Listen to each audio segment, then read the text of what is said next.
Hello दोस्तों, कैसे हैं आप लोग। हमारी आज की कहानी का नाम है आदत। बड़ी बहू, जरा ये सब्जी ठीक कर लाओ। छोटी बहू को तो सब्जी बनानी आती ही नहीं।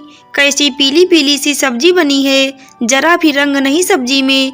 देखने में ऐसी है तो खाने में कैसी होगी। महेश बाबू ने सुलेखा से कहा। ससुर जी की बात सुनकर बड़ी बहू अपनी देवरानी अंजलि की तरफ व्यंग्यात्मक हंसी हंसते हुए बोली, ठीक है पापा जी। और सुलेखा रसोई में चली गई। ससुर की बात सुनकर और जेठानी की हंसी देखकर अंजलि को बहुत दुख हुआ। वो चुपचाप सुलेखा के पीछे रसोई में चली गई कि देखें आखिर जेठानी ऐसा क्या डालती हैं सब्जी में। अंजलि को देखकर सुलेखा बोली, वो क्या है ना कि सबको मेरे हाथ के खाने की आदत हो गई है। अब क्या कर सकते हैं। अंजलि चुपचाप खड़ी थी। उसने देखा जेठानी ने थोड़ी सी मिर्चें और बाजार के रेडीमेड मसाले भूनकर सब्जी में डाल दिए हैं। कुछ अलग नहीं किया, केवल सबको आदत हो गई है उसकी सब्जी में कमी निकालने की।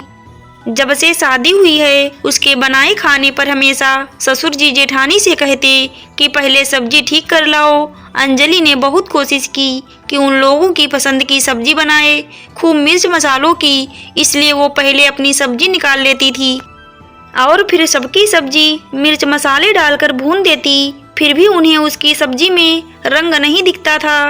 रात को उसने अपने पति आदित्य से पूछा कि आज सब्जी कैसी बनी थी। अंजलि, सब्जी तो तुम्हारी बीमारों जैसी बनती है, उसमें रंग नहीं आता तो देखने में भी अच्छी नहीं लगती। तुम समझ रही हो ना मैं क्या कहना चाह रहा हूँ कि थोड़ा प्रेजेंटेशन की कमी है। नहीं आदित्य, तुम गलत कह रहे हो। अगर सब्जी ज़्यादा मिर्च मसालों की बनेगी तो अच्छे से अच्छा आदमी भी बीमार पड़ जाएगा।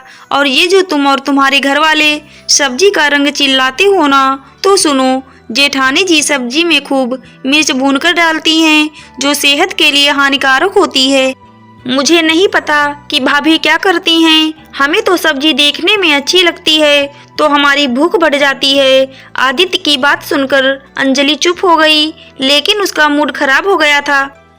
अगले दिन शाम को फिर ससुर जी ने जेठानी सुलेखा से सब्जी ठीक करने को कहा तो अंजलि बोली, पापा जी, कल से भाभी ही दोनों समय सब्जी बना लेंगी। मैं केवल अपने समय पर बाकी काम कर लूँगी, क्योंकि 2 बार सब्जी बनने में भी बहुत खराब होता है और आपको भी मनपसंद सब्जी खाने को नहीं मिल पाती। ससुर जी ने अंजलि की बात को स्वीकृत दे दी। अंजलि की बात सुनकर सुलेखा के होश उड़ गए। रोज अंजलि पर हंसने वाली सुलेखा को अब अपना बढ़ा हुआ काम दिखने लगा। सुलेखा बोली, अंजलि, तुम काम से बचने की कोशिश कर रही हो, मैं नहीं करूँगी तुम्हारे हिस्से का काम। भाभी, मैं कोई काम से जी नहीं चुराती। आप अच्छी सब्जी बनाती हो तो ठीक है, कल से सब्जी आप ही बना देना, मैं रोटियां बना लूँगी। सबको आपके हाथ की बनी सब्जी की आदत हो गई है तो अब क्या कर सकते हैं। अंजलि की बात सुनकर सुलेखा को अपने ऊपर ही गुस्सा आ रहा था। क्या जरूरत थी अपनी ज्यादा तारीफ करवाने की। अब झेलो खुद एक्स्ट्रा काम। अब कहीं जा भी नहीं सकते क्योंकि दोनों समय की सब्जी उसे ही बनानी होगी। अंजलि भी समझ गई थी कि वो चाहे कुछ भी कर ले, लेकिन उसकी बनाई सब्जी में कमी जरूर निकलनी थी। इसलिए जिसके हाथ का सबको पसंद है उसी को करने दिया जाए। क्यों ज़्यादा सोचकर अपना दिमाग खराब करना। हाँ, एक ख्वाहिश मन में जरूर अधूरी रह गई कि अपने पति और उसके परिवार को अपने हाथ से नई नई डिश बनाकर खिलाए। जाने कब ये अधूरी ख्वाहिश पूरी होगी। जब तक जेठानी जी का जादू सबके सिर पर चढ़ा है तब तक तो ये संभव नहीं। इसलिए खुद में खुश रहो।